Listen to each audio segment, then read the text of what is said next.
Assalamualaikum warahmatullahi wabarakatuh. Bismillahirrahmanirrahim. Alhamdulillahi rabbil alamin. Wassalatu wassalamu ala rasulillahi wa ala alihi wa sahbihi ajma'in. Muslimin muslimat tuan-tuan yang dikasihi oleh Allah Subhanahu wa taala, alhamdulillah kita bersyukur kepada Allah Subhanahu wa taala. Hari ini kita masih lagi diberikan kesempatan untuk sama-sama kita berada dalam majlis ilmu, sama-sama kita menambah pengetahuan kita. Dan insya-Allah untuk siri Al-Quran Sahabatku pada kali ini, kita akan teruskan lagi dengan tajuk perbincangan kita yang berikutnya, iaitulah berkait dengan penulisan Al-Quran di zaman Sayyidina Abu Bakar As-Siddiq. Pada minggu yang lalu kita telah berbicara mengenai pengumpulan Al-Quran pada zaman Nabi SAW, dan insya-Allah kita akan teruskan lagi perbincangan kita pada zaman Sayyidina Abu Bakar As-Siddiq ini, setelah mana kewafatan baginda Nabi SAW. Tuan-tuan yang dikasihi oleh Allah Subhanahu wa taala, setelah mana kewafatan baginda Nabi SAW, maka para sahabat bersepakat untuk melantik ataupun untuk memilih Sayyidina Abu Bakar As-Siddiq sebagai khalifah. Siapakah Sayyidina Abu Bakar As-Siddiq ini, tuan-tuan sekalian? Sayyidina Abu Bakar As-Siddiq ini ialah Abdullah bin Abi Quhafah Uthman bin Amir bin Amru bin Ka'ab bin Sa'ad bin Tim bin Murrah bin Lu'ay bin Ghalib bin Fihir Al-Quraisy. Dilahirkan di Makkah pada tahun 573 Masihi dan meninggal dunia di Madinah pada tahun 13 Hijrah, dan dikebumikan di sisi kekasihnya Nabi SAW. Dan pada zaman Sayyidina Abu Bakar As-Siddiq ini berlaku beberapa peperangan, dan keadaan ini berlaku kerana memerangi kaum murtad yang mereka enggan untuk membayar zakat.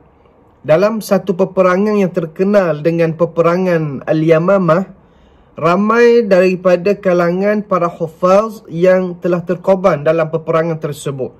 Dan ahli sejarah mengatakan sehingga 70 orang para hufaz yang telah syahid disebabkan peperangan Al-Yamamah ini. Dan hal ini telah membimbangkan Sayyidina Umar Al-Khattab. Siapakah Sayyidina Umar Al-Khattab ini? Sayyidina Umar ialah Umar bin Al-Khattab bin Nufail bin Abdul Uzza bin Ribah bin Abdullah bin Qat bin Rizah bin Adi bin Ka'ab bin Lu'ay Al-Quraisy.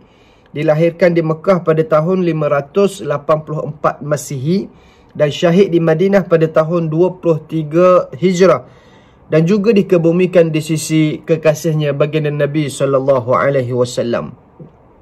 Kemudian tuan-tuan yang dikasihi oleh Allah, Sayyidina Umar Al-Khattab mencadangkan kepada Khalifah Abu Bakar As-Siddiq supaya mengumpulkan Al-Quran, kerana bimbang Al-Quran akan terus hilang ataupun terhapusnya Al-Quran ini dengan sebab kematian ramainya para hufaz, ramainya sahabat-sahabat yang menghafaz Al-Quran ketika itu. Dan hasil daripada cadangan tersebut, Khalifah Abu Bakar As-Siddiq telah memerintahkan seorang lagi sahabat, iaitulah Zaid bin Thabit, dengan dibantu oleh beberapa orang sahabat untuk mengumpul Al-Quran. Lalu mereka ini menyalin Al-Quran yang ada pada zaman Rasulullah SAW dan dikumpulkan ke dalam satu mushaf. Dan setelah Khalifah Abu Bakar As-Siddiq wafat, mushaf tersebut disimpan di rumah Sayyidina Umar Al-Khattab. Dan setelah beliau wafat, mushaf tersebut disimpan pula oleh anak perempuannya, Ummul Mukminin Hafsah, iaitulah anak kepada Sayyidina Umar Al-Khattab, meninggal dunia di Madinah pada tahun 45 Hijrah.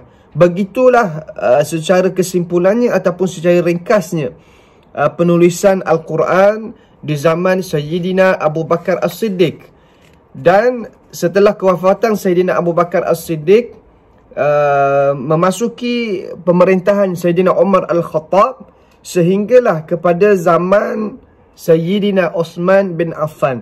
Ketika Sayyidina Uthman bin Affan inilah berlakunya pengumpulan Al-Quran yang dibukukan dan dihantar ke kota-kota Islam yang mula berkembang ketika itu.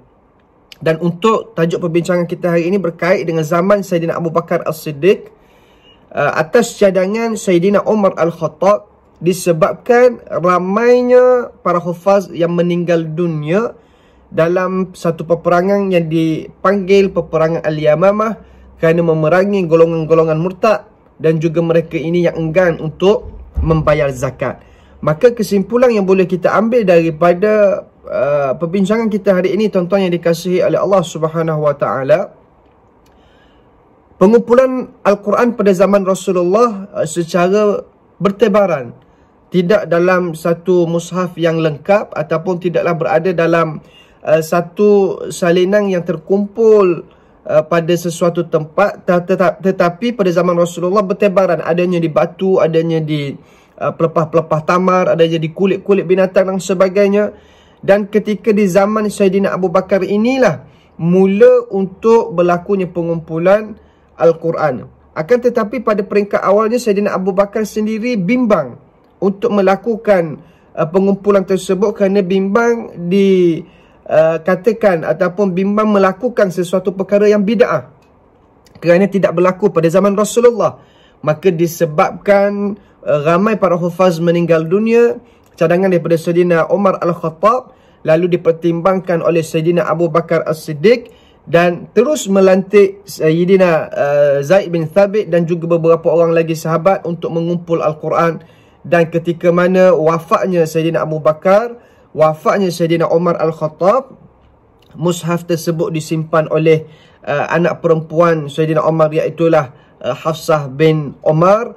Dan sehinggalah pada zaman Osman bin Affan terus berkembang Al-Quran ini ke negara-negara ataupun ke kota-kota Islam ketika itu. Dan insya-Allah untuk penerusan di zaman Sayyidina Osman bin Affan, kita akan berbicara pada minggu-minggu yang akan datang insya-Allah dalam siri yang seterusnya bagi program Al-Quran Sahabatku ini insya-Allah. Terima kasih kepada tuan-tuan yang sentiasa setia dengan program ini, dan insya-Allah moga-moga menambah pengetahuan ilmu kepada kita berkait dengan Al-Quran, dan mudah-mudahan makin bertambah lagi kasih dan sayang kita, cinta kita terhadap Al-Quran insya-Allah. Terima kasih kerana memberikan perhatian, dan terima kasih kerana sudi mendengar perkongsian kita pada hari ini. InsyaAllah kita jumpa lagi pada masa yang akan datang.